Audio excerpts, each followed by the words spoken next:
the Mindfulness Collective. This right here, right now, is the Joy of Living, a live stream coming to you live from Brooklyn, New York, folks. Lovely to be here with you as always. Hit me in the chat. Where are you at? What are you grateful for? I'm going to think about it for a minute because I always feel like I'm like, just type something in real quick. What am I grateful for? I feel like the other issue I realized is there's so much I'm grateful for. I'm like, oh, there's this and there's this and there's this. Excuse me. So I don't have a lisp when I'm recording. Okay, I listened to a recording recently and I was like, nah, it's fine. I can leave my things in, and there's totally lisps in certain parts. Didn't realize it was that lispy. Let's see. Grateful. I just have a lot to be grateful for.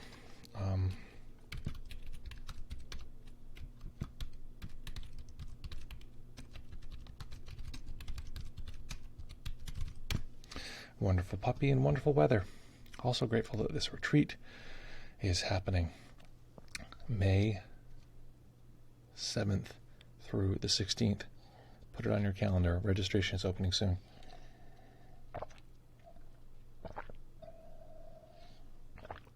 Yeah, folks, lovely to be here with you as always. Today's Freaky Friday, so we're going to make up a meditation that has never existed before. Pretty exciting stuff. If you're new here, every Friday we take your requests, talking about challenges you have, difficulties, interests, curiosities, etc., and then we make up a meditation that often has not existed. It's one of my favorite things to do.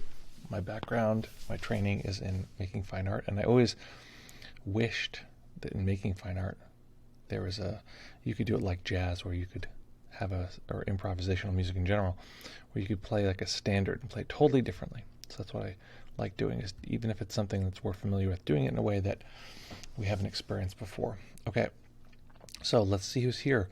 Amused Dave here from Lithuania, grateful for my family. Lovely, nice. I'm glad that you're grateful for your family. Cat Letterbox, Zurich, Switzerland, grateful for the woods.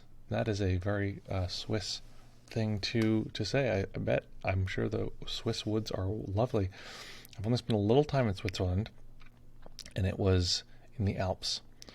And weirdly, everyone spoke French. Is that correct? Am I somehow remembering this wrong? I know that they used the franc, which I thought was weird, but it was at the Eiger, at the north face of the Eiger.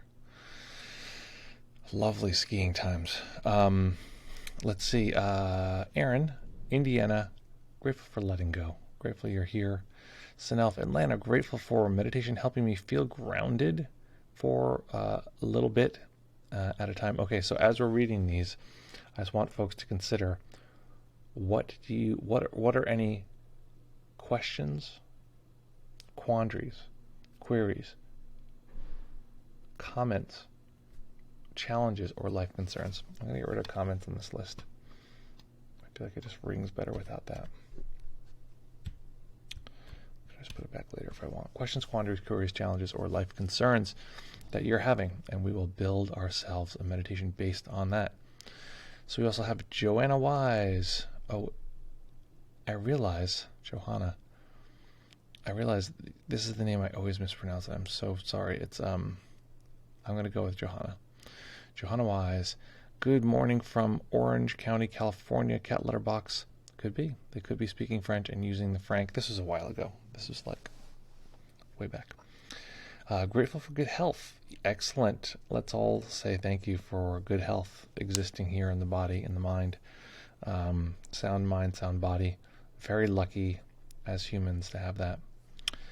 Veg Noah here from Pittsburgh, PA. Grateful for seeing friends tonight. Nice. Good for you. They've just released us from mask mandates here, but I don't understand the premise. Is the premise like everyone's just supposed to get COVID, or what's the story? And is it suddenly like, well, I guess you're going to get COVID, so you just should do it and get it over with? Or is there even an over with? I mean, can you just get it a dozen times? And I don't know. Makes me nervous. I don't know how nervous to be, though. That's the problem. I think everyone's facing this. Okay, folks, hit me right now Any questions, quandaries, queries, challenges, or life concerns. And we'll build a meditation based on that. Otherwise, I'm going to make a meditation where I don't know, what would be a terrible meditation to force you to do? Contemplation of a pile of, I don't know, detritus. Okay. What do you want to, what meditation, what questions and life challenges do you have? Do people have no challenges and nothing they're struggling with, nothing that's going on that's difficult at any level? I feel a little ill. My sister got COVID, possibly. I have it now. Great meditation would be to accept myself as I am right now. It's my little struggle. Well, that's a good one. Okay, great. So Dave has one. I have an idea of how we do that, but usually what I like to do is have people then throw us a curveball, something that we're totally unexpected, so we have to make this combination that hasn't been done before. This one I have a sense of this is what I would do for that meditation. This would be a good one. I haven't done it in a little while. And we'll go from there. But the first thing is I need more data. What else? That's a great contribution there, Dave. What else? What else on earth is there? Challenge to get along with difficult family members. Okay, great. Okay, so we have an aversion to sickness and feeling yucky in the body. We have challenge getting along with family members. Great. Veginoa says, my quandary is different values point in different short-term life decisions. You've entered into the conundrum of living. But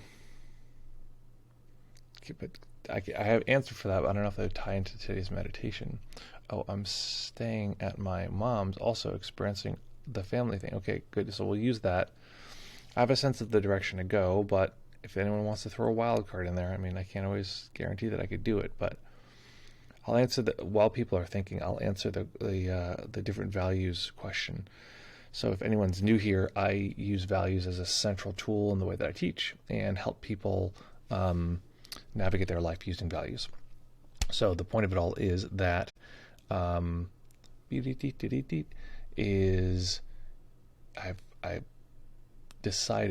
chose to stay up quite late last night doing projects and stuff, and now I'm like a little spaced.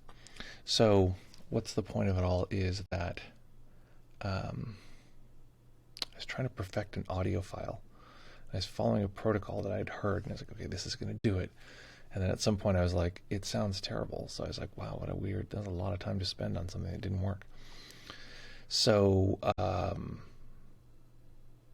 different values point in different short lifetime goals. This is the whole game, is you look at these values and you try to balance them and you try to maximize, okay, which one would start to overall, this is the thing, you're not looking at emphasizing one value, you're saying overall, how could I live my values in an overall way? And you're trying to balance them with each other. If you overemphasize any one, you're going to take away from another one, and that's going to create discord.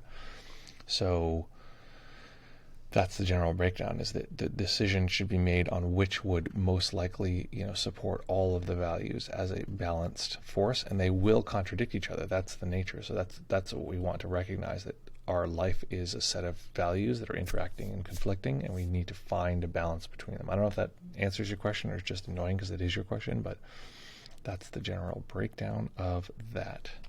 So, okay, next meme. Okay, folks, so we're going to meditate here for 25 whole goddamn minutes. If that sounds like a lot to you, I think you'll survive, and you'll be able to brag to all your friends that you meditated for 25 minutes, and besides of all that, you'll get the benefits of having meditated for 25 minutes. But I would decide now, how long do I want to stay in this meditation? Because if you leave that decision for the middle of the meditation, guess what? You're going to leave. And that's fine, but you should decide now and then stick with your decision. I'm also going to recommend that you practice in relative stillness, meaning you do not unintentionally move the body. This will advance your meditation practice quite a bit. So find a position that you can maintain. I'm going to encourage you also to range yourself so that your hips are above your knees. If you're looking at a plane, this is where your hips are. You want your knees to be somewhere below the hips. The way that you do this is by sitting at the edge of a cushion or something so your hips can tilt down. If your hips don't tilt down, you will frown. If your hips don't tilt down, you're going to have some achy back in a very short amount of time. You'll notice that people who are like in meditation posture, often some people will be sitting on the floor, and it's just funny, they'll have these stock photos of people in meditation posture, and you can tell they're like really uncomfortable. They're like hunched forward and like, oh, that's good, nice for the photo shoot. You're going to be in pain in like 3 minutes. And then the people who really know about meditation posture are typically they're elevated a little bit so that their knees can be lower than their hips. Their hips can tilt forward. Their lower back can make a little S curve this way. The upper back makes the S curve the other way because we were primates. We were down on the ground and we pushed against the arc of our spine, creating a nice S curve. So you're trying to balance from the tailbone through the crown of the head. Justin says, hello from NYC. Grateful for being able to express love towards the people I care for. Well, that is lovely. Thank you so much for sharing that. I appreciate that greatly. Greatly. Okay, folks. So find that nice, comfortable position. And who are we? Who's our person today? Let's go with Aaron B, 47. We're not going to start this meditation until Aaron B, 47, is ready. So folks, find that nice comfortable position.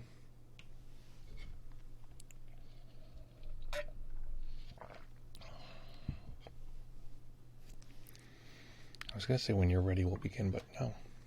We're going to begin when Aaron B is ready. Aaron B is probably like on the phone and totally incapable of chatting at this point. But we're going to wait.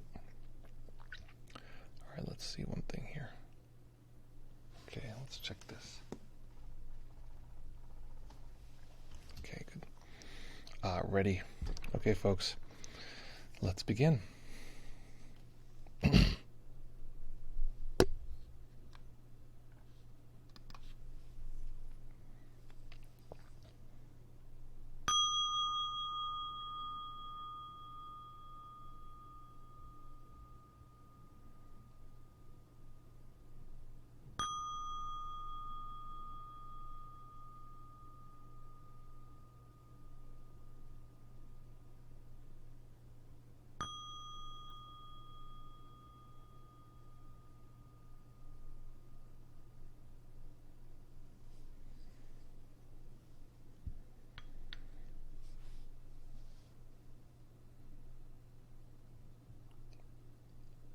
Beginning by taking a few comfortable deep breaths. Just feeling the body rise and fall.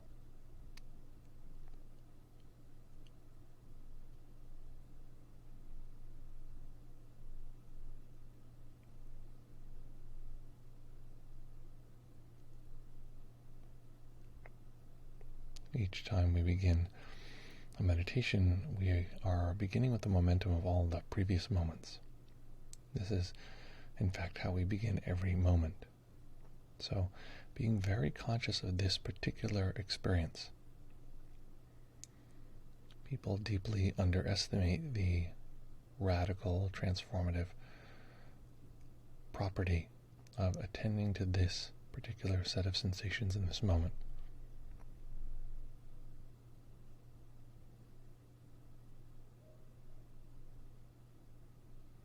If it's not overly terrifying, if it's not overly distressing, recently I've been playing this game in my mind. I'll imagine that I need to stay with these sensations in this moment, and if I lose consciousness, that's it. This continuous consciousness is like a rope I need to continuously stay with, and if I drift away or let go, then that's it. This is my last chance at consciousness.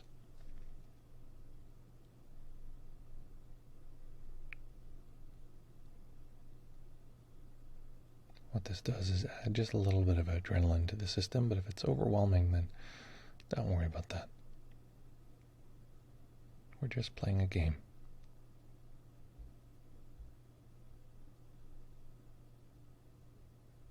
We're going to begin by sweeping through the body to be sure we're not holding any undue tension. And as we do, I want you to watch impulses. So as you begin to relax the top of the head and the brow, and you relax the muscles behind the eyes,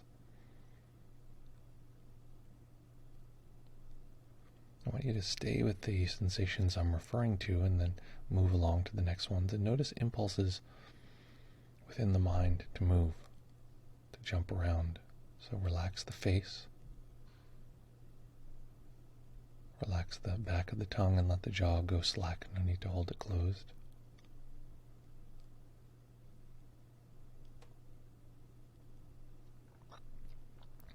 Notice as we sweep through the body, we relax the throat, the neck. The mind can stay with these sensations for a moment, a few moments, and eventually there's some tug to something else. It's not a problem. And at the same time, it is an impulse. So just noticing that's what that is as you relax the shoulders, relax the upper arms, elbows, forearms, wrists, and relaxing the hands.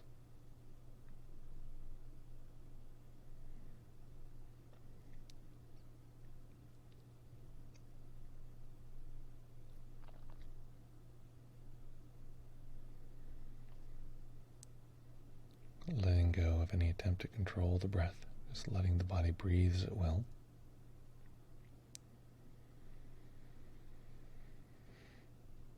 Noticing the natural tightening and relaxing of the upper chest and upper back as the breath comes and goes.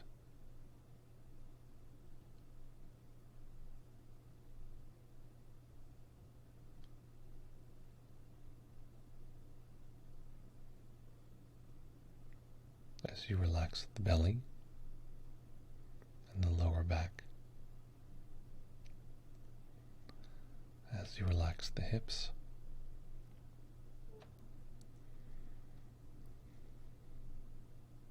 noticing these different impulses, the different layers of pulling.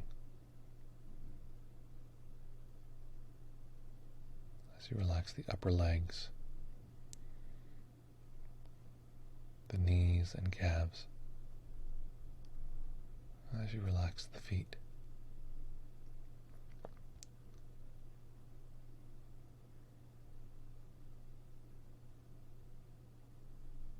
And then tuning into all sensation in the body as one collective.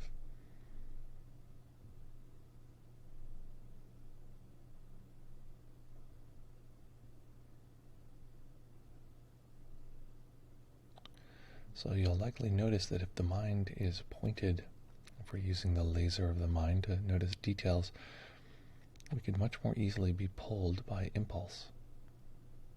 Or rather, impulse has more potential. It can feel more sticky or grabby. So let's go ahead and try this out. Let's attend to the sensations of the left hand.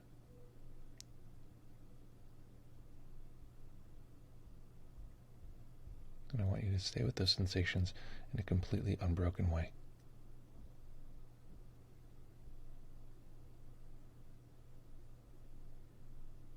Not letting the mind be pulled at all. This is going to take a fair amount of effort, so don't overly tire yourself, but give it a try for a few seconds.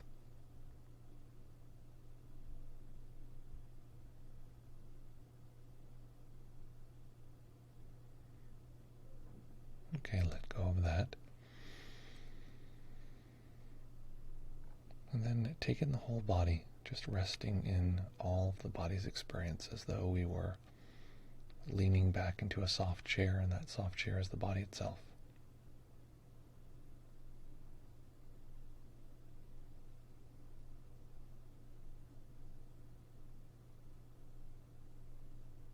course, there's still effort to do this, but you may notice it feels a little less like we have to fight against being pulled away. We can just rest in the sensations.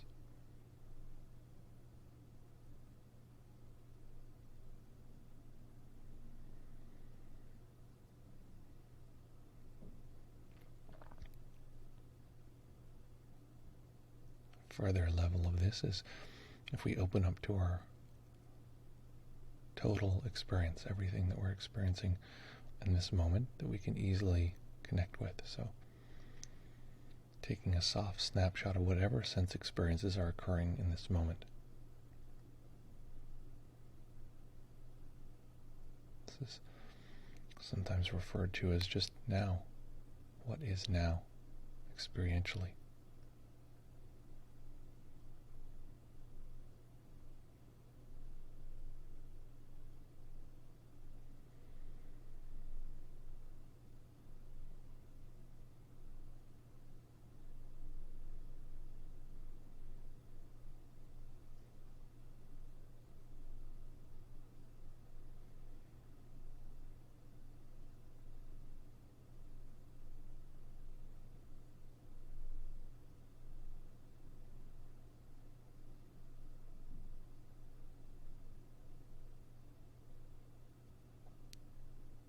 And trying to rest in this totality, what we might call the whole.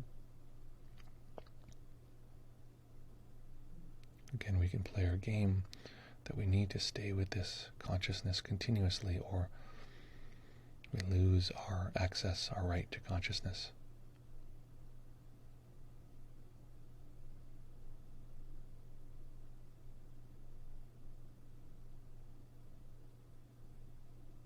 And notice that this whole, this totality, does not need anything from us.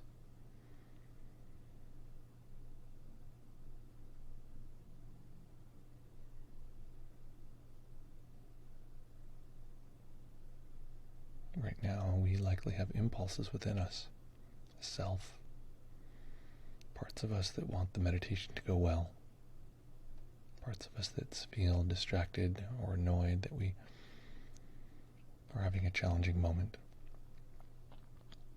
parts of us that don't like our experience.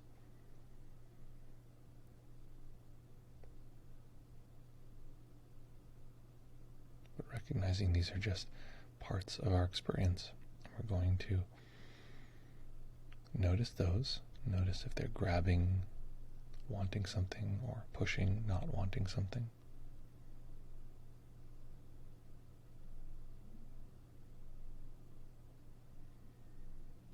And just notice those impulses as part of nature, nature being all experiencing.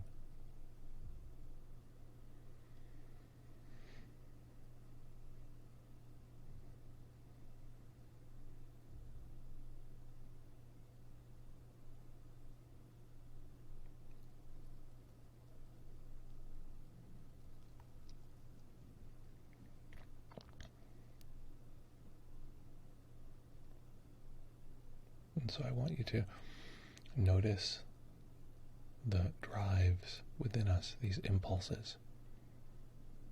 These are sometimes called clinging and aversion, or craving and aversion.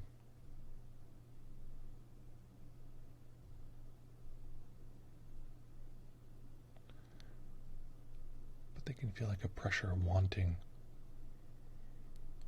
perhaps wanting something different. Feel as though the body or some part of the body were pushing against some sensation, not wanting that.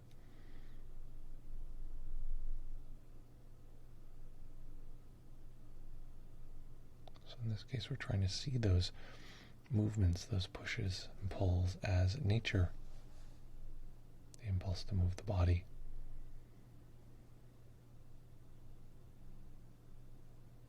The impulse to think about X, Y, or Z topic.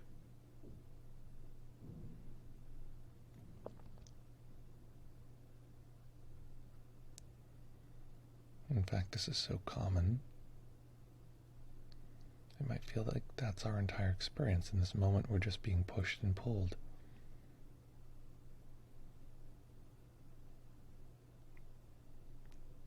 And that often feels quite uncomfortable, feeling the pressure of wanting or not wanting. It feels yucky. There's a kind of need. I need this thing to be different. It has to be different.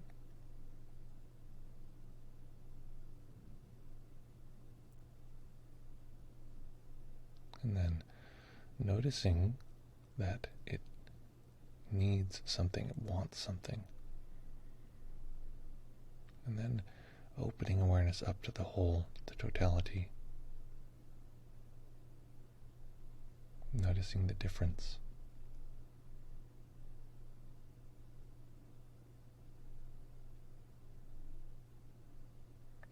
Noticing that one has a drive, a need, and the other one does not. Open awareness simply takes in whatever comes in contact with it.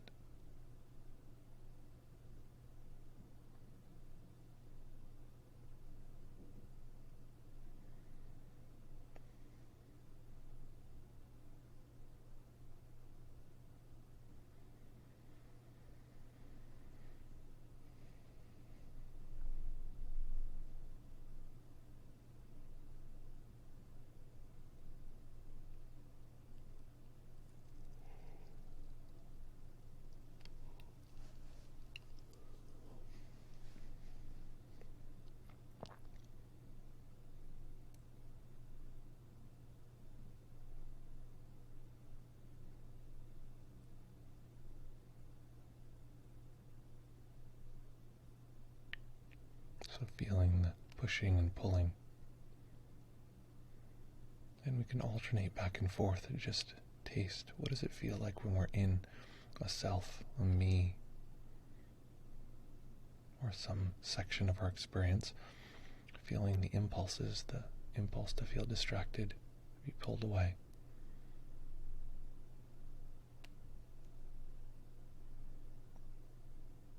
Some of us are in life situations with challenging people, or our bodies are feeling challenged.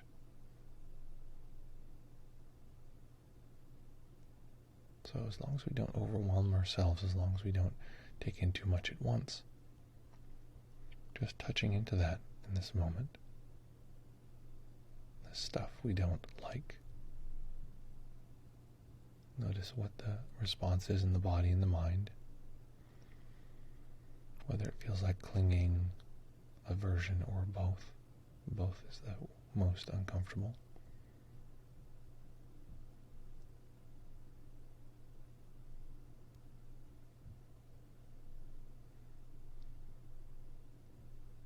And then open to all of your experience at once.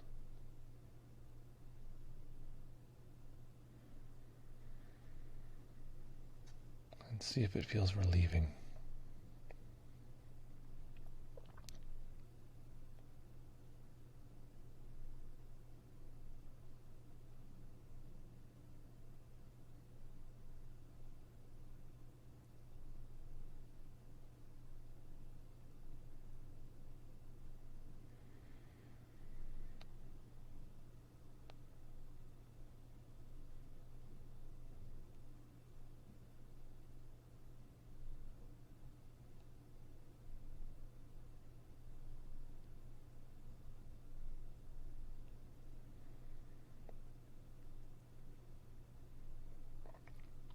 Just alternating back and forth between parts of us that want, that need, that desire, and this whole, this awareness that doesn't need anything.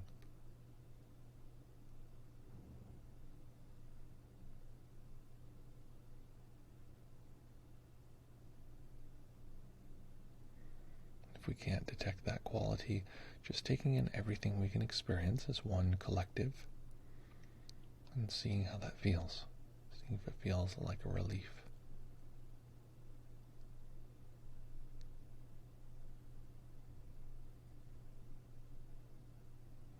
Often when people try to take in the totality of their experience, they get stressed out. They feel like it should be better, or it should be added to. Sure, this is the totality, but what about this thing and this sensation and that other thing? Shouldn't we fit that all into this moment? Aren't I trying to take in everything?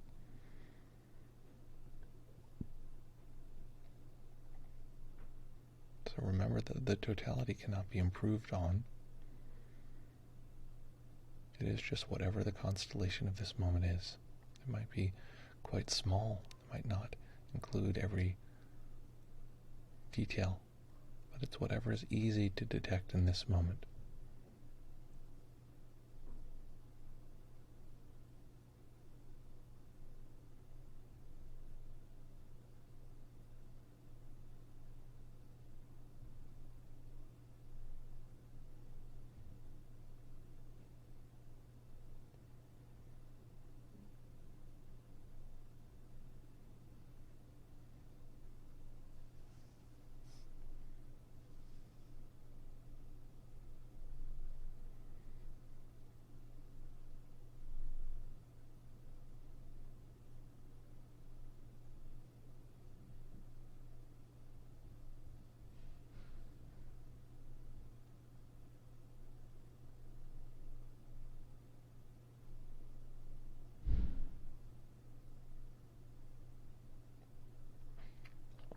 Notice if we become distracted, it's likely that we've been swept down the path of all of these impulses. Not a problem. This is in fact nature.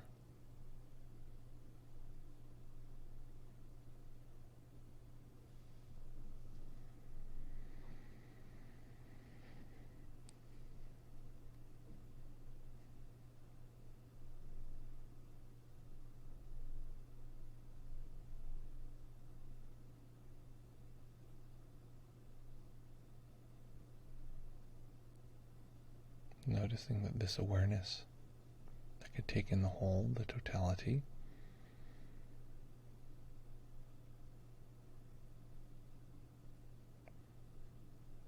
it's like a kind of mist that can pass through any experience. It doesn't just have to sit at the edge of our experience.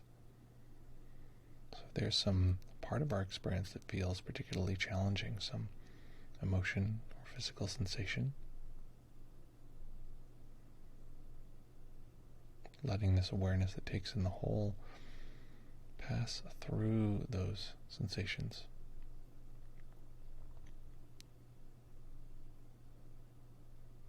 And it might only last for an instant at first, but noticing that the impulses of those sensations dies down, if just for a moment.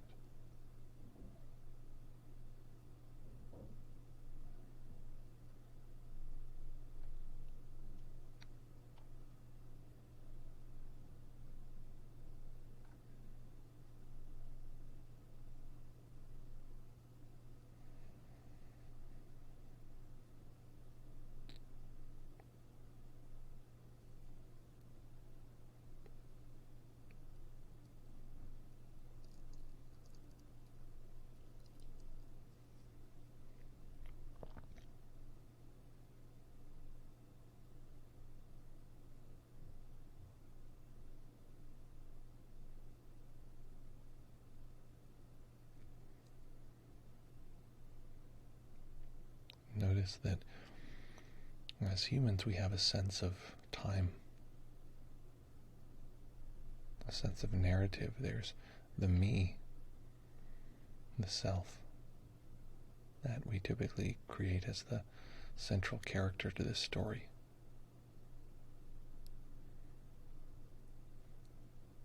So right in this moment, notice that there may be a sense of a me, a self, that feels like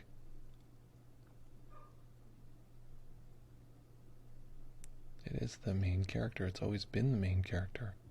We can in fact remember a whole emotional narrative, perhaps all the way back to childhood, that was about me. And you may notice that this narrative and story of myself,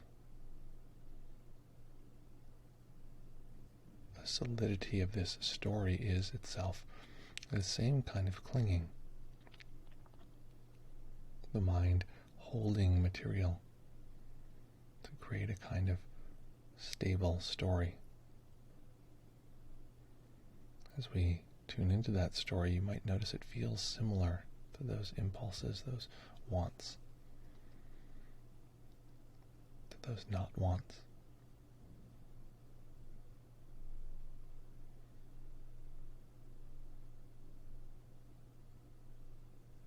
Without intervention,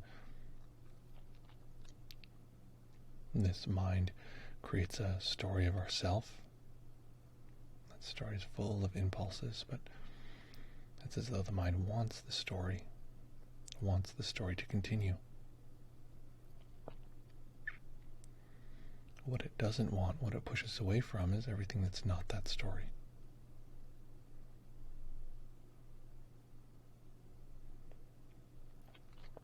And those two forces together create a sense of a history of who we are.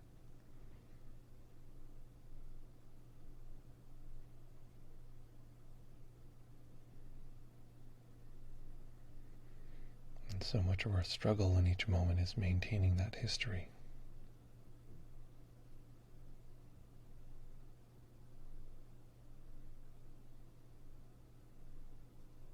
Or we can choose to allow all of that experience, those memories, that sense of a self,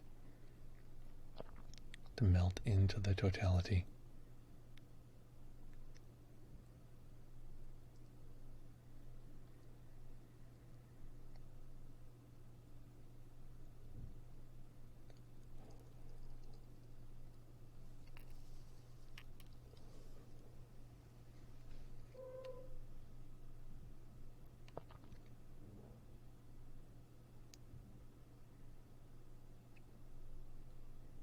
So staying with the practice, staying in stillness, allowing a tiny bit of light to enter the eyes if the eyes are closed, eventually allowing them to rest on a single point as they fully open.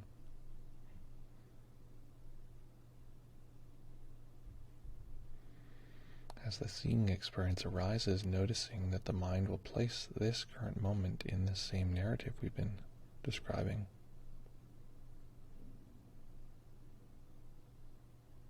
This narrative radically shapes our experience. The mind produces a sense of belonging and ownership over all these details.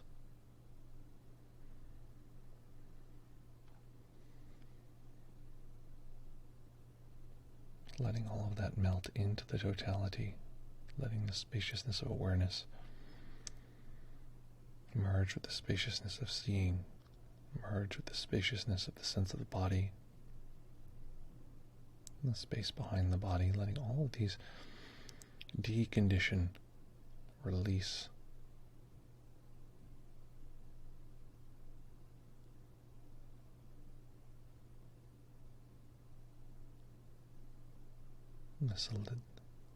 The solid sense of a self and a world. And in this way, allowing this particular moment to be the great teacher. And it shows us how we might bring this practice into every aspect of our life.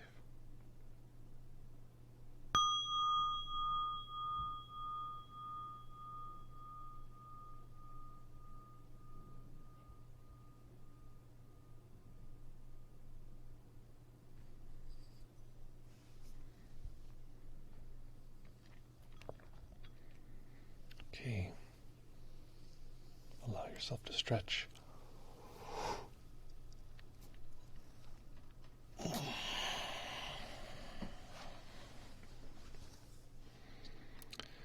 And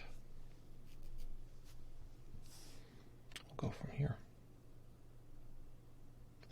Beep up, beep up.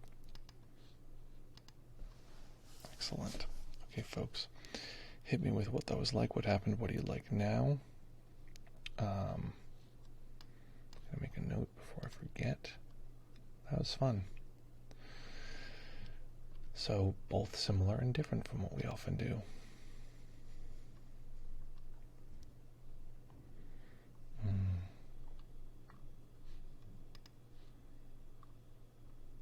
Let's see here.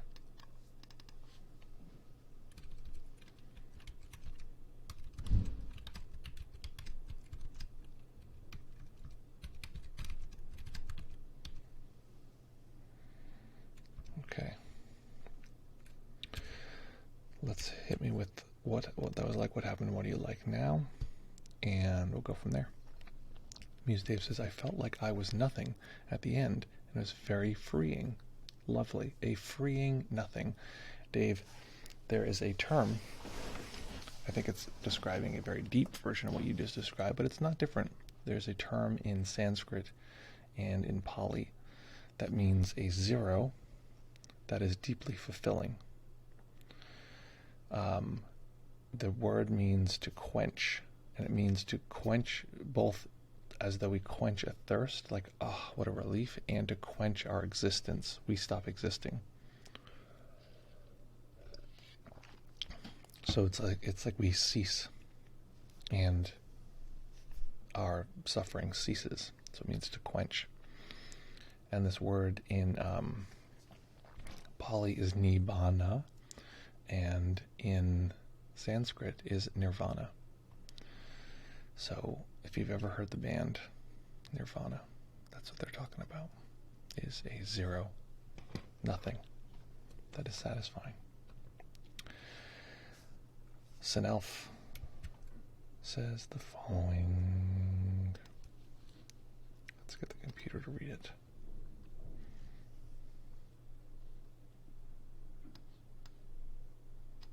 Okay. Hit me with reports, folks. What happened? What do you like now? What happened? What it was like? What do you like now? We'll go from there.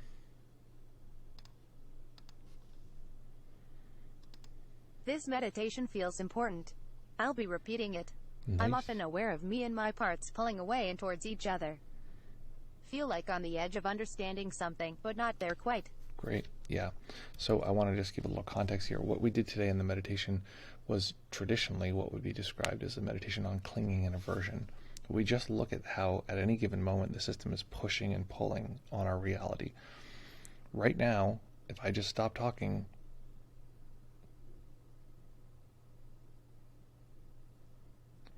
there's a sense of like, and the system is so used to producing this narrative, this experience of self, and the way it does that is by clinging, holding things together, keeping the world, keeping the sense of self together, this narrative that goes all the way back to our childhood. The mind and the body also is clinging to this sense of me, and has a sense of narrative. I go all the way back there, and it's averse to, it's pushing away all the things that are not that narrative.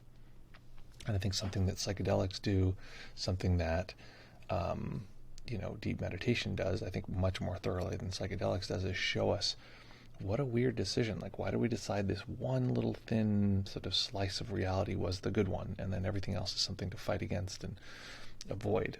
And that's the conundrum of the experience of self, and that's what the inside of non-self actually is. So today we're doing something that was observing clinging and aversion, and noticing that there is something else, the unconditioned, and that's actually available immediately. And there's many ways to get there. The way that I have been a fan of for a while now is to take in the totality of our experience. And again, the totality cannot be improved upon. It is just whatever makes up this particular moment. As you're hearing these words, what is the constellation of sensing of whatever is making up this? That overall experience, because you're taking in so much, you're erasing all those little boundaries of me and you and self and world and all the objects and things. It just holds them all together, so it just wipes away those boundaries. So we're basically talking about the entire history of contemplative practice here in one moment. And this is one of the keys about meditation, is each moment has locked within it all of the potential to show us all of the insights we need to find. So that's what we're doing today. Very straightforward practice, clinging and aversion, but it's deeply transformative if we have a good time. I never experienced it this clearly. Well, I'm glad that I was glad it was fun today, because it's funny when I guide and I need motivation from you guys, because I often feel like it's like, am I just doing the same meditation every single day? And everyone's like, oh, we're sick of this. But it did feel different today. Okay, we have Just Andy says, Was very distracted today. My grandma passed away 2 days ago, so while meditation I was relaxing the body and then capturing the hand, and then the whole body is whole. Then mental chatter, mostly just reflecting on my relationship with my grandma and others this past few years. Yeah. After that I came back to your voice and guided meditation, around 10 minutes left. Then mental chatter took over again, and around 5 minutes left I came back to the guided meditation. Yeah, great report. I'm very sorry to hear about your loss. Thank you for sharing your experience. It's just a great, I don't know, sometimes people think that meditation reports have to be like glamorous. Yours was great. That's a really good, I think I might use your report as like an example of like a perfect meditation report. But anyway, I appreciate you saying that. I appreciate you sharing what you said, but it's a really good way to just say, I was distracted. This was the content. I kept coming back. I was lost for this long. I came back for this long. That's going to change the way you practice if you can report even just like that. Overall, I have come back to the guided meditation at a later time. Yeah, come on back. We have our second YouTube channel has all of the links. Yeah, sending comfort and sympathy to you, Just Andy. Yeah, sorry to hear about your loss. If anyone is not aware, we have several channels here. Our second YouTube channel there, that last link, is where all the playbacks are for all of these things. There's hundreds of playbacks at this point, and you can watch all those meditations. You can search any topic you like. So what is the point of it all, though? Any other questions, comments, queries, challenges, or concerns? Let's see here. I'm thinking about cracking open the Discord, but I have a feeling no one's there. Yeah. Thanks for sharing that, by the way. I feel like we don't share what's actually going on with us, and it's so appreciated when people actually do. It's really powerful. I'll also mention that today's practice was powerful for me because I've found, I think people forget that, and I think that there's a, what's it called? So as a meditation teacher, cancel, continue with that. Okay. As a meditation teacher, where are we here? Where we are. As a meditation teacher, people tend to think that you have to be like free of any difficulties and any challenges to talk about awakening and to talk about your experience with this material. That's just not how it works. And anyone who sort of implies that is typically trying to like garner power. And power can be used skillfully. People can garner power and then use it to help people. But it tends to be a case that if you're trying to say like, oh, I'm sort of above any like human experiences, it's usually an indication that you're, basically full of it, or you're a sociopath, and you just don't have human emotions. But the point of it all is that so that was really helpful for me because I have big projects that I'm trying to do. I mean, the retreat is one. I have a bunch of different projects that I'm trying to work on, and they are daunting for me. I would much rather just like lay down, hang out, talk to friends, have a good time, whatever. And so it's really important for me to do meditations like this because I can see the places where I'm like avoiding, like, I don't want to really, and often what that is protecting some part of myself that it feels like scary and nerve-wracking. So I like can protect that. So it's so nice and relieving to feel that, feel that part and then feel it release into the whole in that way. Let's see here. Sanel says, I have multiple narratives of myself. Perhaps all of them are here in this moment. Perhaps, yeah, basically you're describing a multiple self model. IFS is my preferred multiple self model, internal family systems therapy. I have a lot of meditations on IFS. I'm thinking about starting a whole course on IFS, although I'm thinking about doing a lot of projects, so we'll see how soon that happens. But I think that if I do a course on this, and Naz, if you're listening to this, which you are, will you send me a note, which is, I want to use the material from today's meditation, and especially around the basically using clinging and aversion as a kind of linchpin to help people see the relationship of present moment experiencing parts and how parts of our experience are driving the sense of self and world. I think actually I'm going to use that in the progressive Shinsight class. I think I'll use that for which section? Let me look real quick. I'm making a big note for myself, so I want to keep this. Let's see, this is this thing. Where's the syllabus, man? Okay, here's the syllabus. What comes to see or feel? Cause and effect. Cause and effect. Cause and effect. Yeah, that's a good place to do it, is in the cause and effect section. Yeah, it's a very good place to do it. Okay, so mental note, Unit 3 of the class is cause and effect, and so we're gonna plug that in there. It's a really good spot to put it. Maybe we'll even use this meditation. How do you like them apples? Okay, thank you for that. Aaron says the following. This is a short one, but heck. It's helpful to think of difficult people and difficult parts of myself as different versions of the same thing. Good suggestions, Dave and Johanna. Yeah, in deity yoga, the premise is that you take in all these different parts of ourselves and you treat them as different gods. They're all yourself in different phases, and they're all teaching not just a lesson of like, oh, a part that's scared or a part that's angry or a part that needs to get this done. It's the archetype of that part. It's like it's the sort of universal. This is the part that needs to get things done at a universal scale. It's like, and so there's a sort of reverence for it. It's like, oh, of course you're like that. You are the archetype of that, or you're taking on the archetype of that. So, okay, we'll work from there. Respecting all these different parts of ourselves as these sort of different selves, different gods within the system. Pretty cool. Weird stuff. Nicely integrated in the meditation. I'm glad you like that. It's fun to make up a meditation. Although, I think this is new. I've never done this meditation before. It's going to influence me. It's fun. I feel like I'm always rewriting my entire system with you guys live. That's fun. Okay, folks, I realize today is the day when I have to hit the eject button. Oop, yep, gotta go.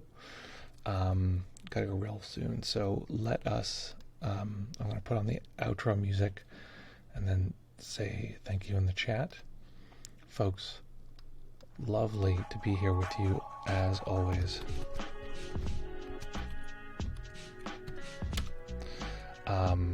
It's a delight to be here. You guys have been so much fun. I had such a nice time today. One of our best Freaky Fridays in a while, That is the case. Folks, lovely to be here with you as always. We are going to be back here in fewer than 72 hours to do this all over again. Yeah, that's one of my favorite parts of this. We just discovered this recently, that you can spam these things during the, during the outro.